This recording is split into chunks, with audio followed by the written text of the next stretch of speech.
In 1985, the world barely noticed a new airline that had just 2 leased planes. But within a few decades, that airline would redefine aviation itself. Today, Emirates is a name that echoes luxury, ambition, and innovation across the globe. With the largest fleet of A380s and a home in one of the most futuristic cities on Earth, Emirates didn't just grow, it soared. This is the unbelievable story of how a tiny airline from the desert turned into a global aviation giant. This is the story of Emirates. The 1980s were a time of transformation for the Middle East. But Dubai, still a relatively small emirate, wanted to become more than just a regional trading hub. It wanted the world to fly through it. The problem? The UAE didn't have an international airline of its own. Neighboring Gulf Air was dominant, but too restricted. So, Dubai's royal family made a bold decision. In 1985, with just $10 million in seed funding, no subsidies, and 2 leased aircraft from Pakistan International Airlines, Emirates was born. No one took them seriously. In fact, most experts believed they'd fail within a few years. But Emirates had something others didn't: vision.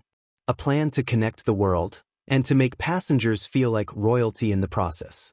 Emirates wasn't just an airline, it was a strategic move by Dubai to position itself as the center of the world. Think about it. Dubai sits perfectly between Europe, Asia, and Africa. So instead of focusing on domestic or regional travel, Emirates built its business around long-haul international routes. It offered unmatched convenience. One stop in Dubai, and you could reach almost anywhere on the planet. And unlike many national airlines, Emirates was run like a business. No political interference. No bloated bureaucracy.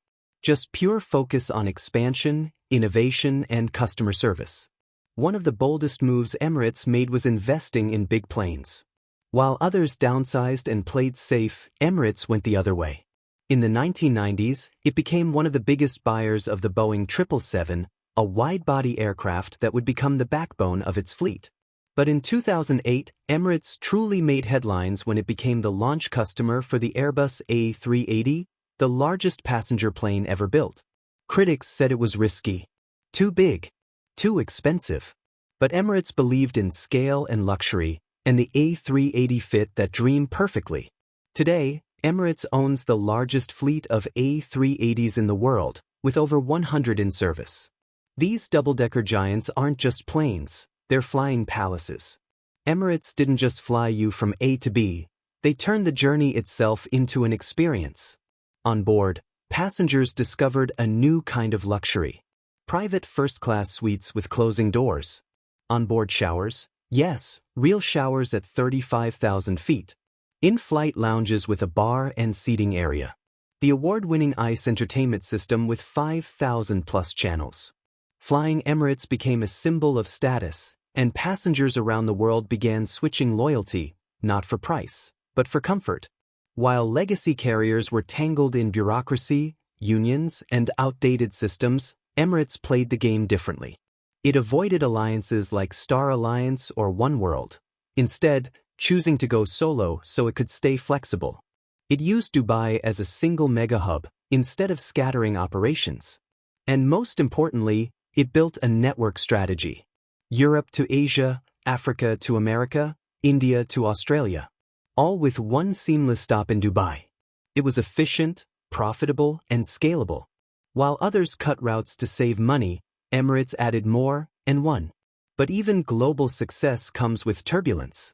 Emirates has been criticized for alleged state backing and unfair competition, pilot fatigue due to tight schedules, working conditions in a high-pressure, performance-driven environment. Major European and U.S. airlines accused Emirates of stealing passengers and undercutting prices. Emirates has denied receiving government subsidies and points to its financial reports and profits as proof of its independence. But like every big airline, the pressure of success comes with public scrutiny. Today, Emirates operates over 250 aircraft, with a massive global network that touches every continent except Antarctica. Dubai International Airport is now one of the busiest in the world, thanks in large part to Emirates traffic. Emirates has become a symbol of Dubai itself, bold, futuristic, and unapologetically grand. Whether it's economy or first class, Emirates offers one of the most recognizable flying experiences on the planet. With the A380 reaching retirement age, the future of Emirates is once again in transition. The airline has already placed massive orders for the Boeing 777X and the Airbus A380. These next-gen aircraft promise better fuel efficiency, lower emissions, and even more tech-driven experiences.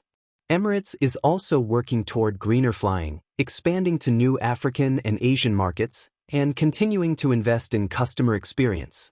Emirates wasn't born from aviation tradition. It wasn't backed by a century of history.